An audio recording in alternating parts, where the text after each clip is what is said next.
En la Edad Media, reunir un enorme ejército era todo un desafío. Miles de soldados morían de tifus y disentería en sus propios desechos incluso antes de la primera batalla, pero los mongoles partían de condiciones mucho más extremas. Una estepa árida, una escasez brutal de agua, miles de jinetes y rebaños interminables de ganado que se mueven constantemente en una masa compacta. Toda esa multitud come, bebe y defeca prácticamente unos encima de otros. Parecería el escenario perfecto para una catástrofe infecciosa. Pero, a pesar de todo, no solo sobrevivieron, sino que conquistaron la mitad del mundo conocido. ¿Cómo logró esta gigantesca máquina nómada no sucumbir ante las enfermedades en condiciones de total insalubridad en la estepa? Hola a todos los amantes de la historia y a los espectadores habituales de Amazing History. Si es tu primera vez aquí, analizamos las historias de principio a fin. Y aunque en el canal hay muchas batallas épicas e historias sobre grandes comandantes, hoy hablaremos sobre la dura vida cotidiana de los guerreros. Antes de continuar, un agradecimiento especial a todos los que nos apoyan a través del patrocinio. Sin ustedes, estos episodios no serían posibles. Y ahora, volvamos a la estepa del siglo XIII.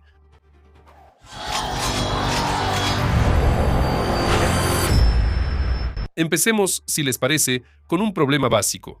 En Mongolia Central cae en un año la misma cantidad de precipitaciones que en Francia durante un par de semanas lluviosas. Desde el punto de vista de un campesino europeo, ahí no se puede alimentar a una multitud de 100.000 personas con sus manadas y mucho menos construir un imperio.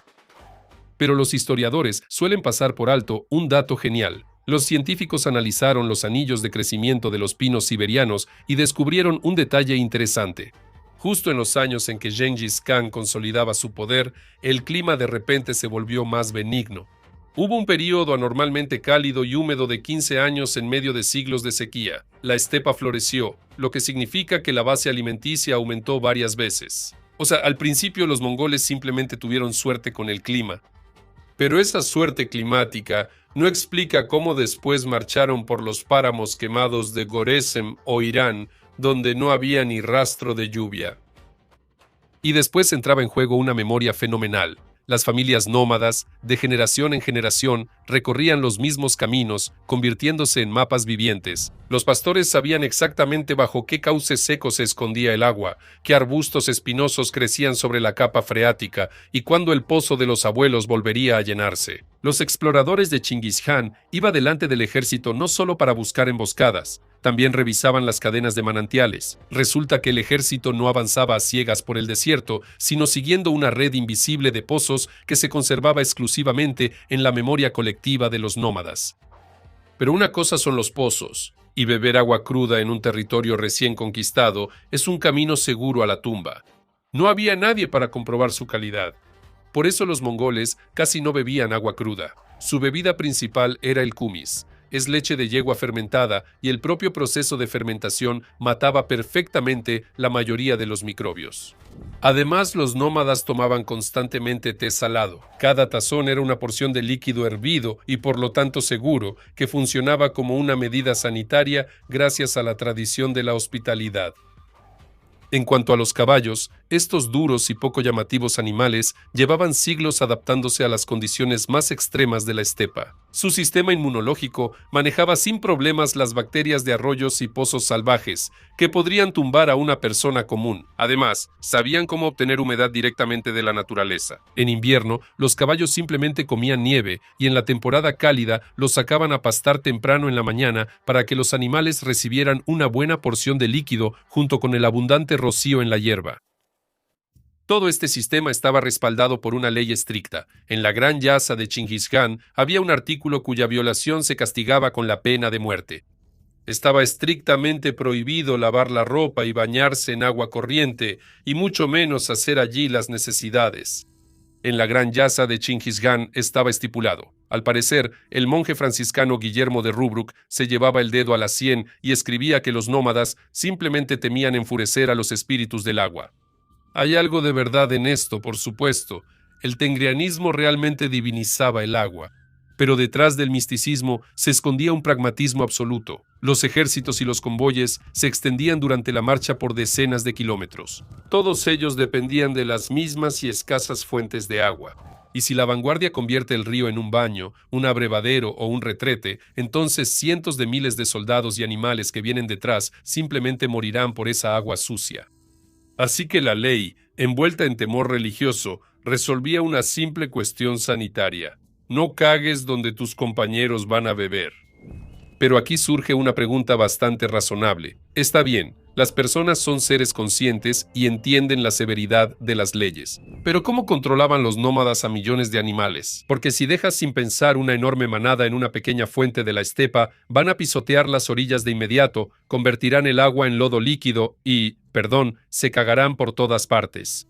Entonces, ¿qué van a beber los grupos que vienen detrás? Este desastre sanitario los mongoles también lo resolvían con una logística clara y una disciplina estricta. El ejército nunca avanzaba como una sola masa gigante. Los cuerpos de ejército se movían por rutas paralelas o con varios días de diferencia para que el pasto y el agua tuvieran tiempo de recuperarse. A los animales se les llevaba al abrevadero de manera estrictamente controlada en pequeños grupos bajo la supervisión de los pastores de guardia. Simplemente no se permitía que los caballos se lanzaran directamente al cauce y enturbiaran el agua. Los nómadas también usaban cubetas especiales de cuero, sacaban agua del río o del pozo y abrevaban al ganado aparte, a una distancia segura de la orilla. La pureza de la fuente era una cuestión de supervivencia, por eso se vigilaba el orden en el abrevadero con la misma rigurosidad que la seguridad del propio abrevadero. Hanna. Pero si bañarse en los ríos estaba estrictamente prohibido y el agua era escasa en todas partes, surge una pregunta. ¿Cómo entonces los mongoles se libraban de la suciedad, el sudor y los parásitos de la piel? En la estrechez de un campamento nómada, cualquier infección debía propagarse tan rápido como un incendio forestal. Y la respuesta es simple. Y casi no luchaban contra la suciedad, al menos no en el sentido europeo de la palabra. En lugar de jabón y baños, la estepa les proporcionaba un arsenal gratuito e ilimitado. El frío, el sol intenso y la grasa animal. Empecemos por la ropa. Los nómadas usaban prendas de fieltro y lana durante meses o incluso años sin lavarlas ni una sola vez. En lugar de eso, la ropa se sacudía regularmente y se helaba bien en invierno y en verano se dejaba a pleno sol. Nadie en ese entonces conocía términos sofisticados como desinfección. Era simplemente una costumbre cotidiana bastante ruda con un excelente efecto secundario.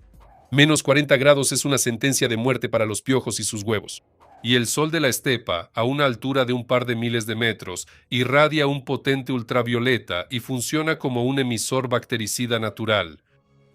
Por supuesto, no hay que hacerse ilusiones sobre unos habitantes de la estepa de una limpieza impecable. La pediculosis y el tifus exantemático nunca desaparecieron. En las largas campañas de invierno, los piojos seguían siendo un mal tan habitual como el viento penetrante. Pero el frío y el sol controlaban su población de manera muy estricta. El principal medio para el cuidado personal era la grasa de carnero, cabra o caballo. De eso siempre había de sobra en la estepa. Los nómadas lo frotaban en la piel de manera abundante y regular. Los embajadores europeos se desmayaban simplemente por ese aroma, una mezcla explosiva de grasa rancia, humo de fogata y sudor de caballo, y llamaban a los nómadas salvajes sucios. Pero bajo esa capa apestosa, como de costumbre, se escondía una cuestión de supervivencia. En invierno, la grasa salvaba de las congelaciones al ralentizar la pérdida de calor. En verano, funcionaba como un potente protector solar. Además, los ácidos grasos curaban perfectamente pequeñas heridas y rosaduras, reemplazando las pomadas médicas modernas. Y lo más importante, esa capa era una excelente barrera contra los tábanos y mosquitos, que en la temporada cálida podían volver locos tanto a la gente como a los caballos. Sin embargo, este sistema de protección tenía un fallo fatal, que explica perfectamente la geografía de las conquistas mongolas. La armadura de grasa protegía contra los insectos molestos, pero resultó ser absolutamente inútil contra los vectores de la verdadera muerte. Cuando a finales del siglo XIII las tropas de Kublai Khan se dirigieron al sur, a Birmania, allí se encontraron con el mosquito de la malaria, al que no le importaba nada la higiene de las estepas. Las fuentes de aquella época se quejaban de una fiebre pantanosa terrible, las pérdidas fueron catastróficas. En las selvas tropicales, los mongoles perdían a muchos más hombres por enfermedades que por las espadas enemigas. La frontera donde se detuvo su expansión hacia el sur coincide sorprendentemente con la línea donde los métodos de supervivencia de la estepa simplemente dejaban de funcionar. Ya hemos descubierto que la grasa protegía muy bien la piel sana del frío y del sol, Pero esa armadura no servía cuando una flecha enemiga impactaba en el cuerpo. No había hospitales de campaña ni cirujanos. Por supuesto, los mongoles no tenían títulos. Cada guerrero estaba obligado a saber cómo curarse a sí mismo o a un compañero directamente sobre la marcha. Los arqueólogos todavía encuentran en las tumbas de las estepas, desde Transbaikalia hasta la región del Volga, el típico kit de supervivencia de un soldado. Incluía un trozo de fieltro para filtrar el agua turbia, un rollo de crin de caballo para coser heridas profundas de corte, una bolsita de sal y un manojo de ajenjo seco. Si brotaba sangre arterial, se recurría al viejo y confiable método de cauterizar con hierro al rojo vivo. Brutal y doloroso, pero eso garantizaba detener la hemorragia donde era imposible poner puntos. Después, la herida se lavaba con una solución salina concentrada. La ciencia moderna confirma que los habitantes de las estepas tenían razón. Gracias al simple proceso de ósmosis, la sal literalmente extrae el agua de las bacterias y las mata. Encima ponían una compresa de ajenjo o tomillo. Es poco probable que los nómadas conocieran el término sofisticado antimicrobiano, pero la farmacología demuestra que estas hierbas funcionan de maravilla. Por separado estaba el arshi, que es un fuerte vodka de leche destilado del kumis. El alcohol funcionaba perfectamente como antiséptico para lavar heridas, y un par de tragos servían como anestesia para el guerrero. Pero lo más destacado de la medicina de la estepa era el tratamiento de fracturas y dislocaciones. En la Europa medieval, una lesión así a menudo terminaba en amputación o en la muerte. Pero entre los mongoles trabajaban los bariachis, que eran hueseros de oficio heredado y transmitían su oficio de padre a hijo. Ellos acomodaban huesos y articulaciones con las manos desnudas, sin herramientas complicadas ni anestesia, confiando únicamente en la memoria muscular y en un conocimiento total de cómo está formado el cuerpo. ¿De dónde sacaban esos conocimientos de anatomía?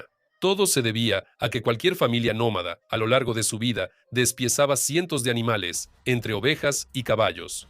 Lo hacían sin hachas ni sierras, separando cuidadosamente la carne justo por las articulaciones. Una persona que puede, con los ojos cerrados, encontrar dónde termina el hueso y comienza el cartílago en una oveja, automáticamente transfería esa habilidad al ser humano. Esto no son solo cuentos locales surgidos en las yurtas. Cuando los mongoles conquistaron China y fundaron el Imperio Yuan, en la corte imperial trabajaba un cirujano ortopedista llamado Wei Brinolin. Él sistematizó todos estos métodos de la estepa, incluyendo la ingeniosa suspensión de las extremidades para la reducción indolora de las articulaciones. Así es como una habilidad cotidiana de un pastor al cortar la carne para la cena, con el paso de una generación, se convirtió en cirugía oficial del mayor imperio del mundo. Si les gustó este enfoque sobre la historia de la guerra, denle like. Eso realmente ayuda al video a ganar alcance. Y no olviden suscribirse al canal. Escriban en los comentarios sobre qué más les gustaría saber en los próximos episodios de este canal. Hasta pronto. Adiós a todos.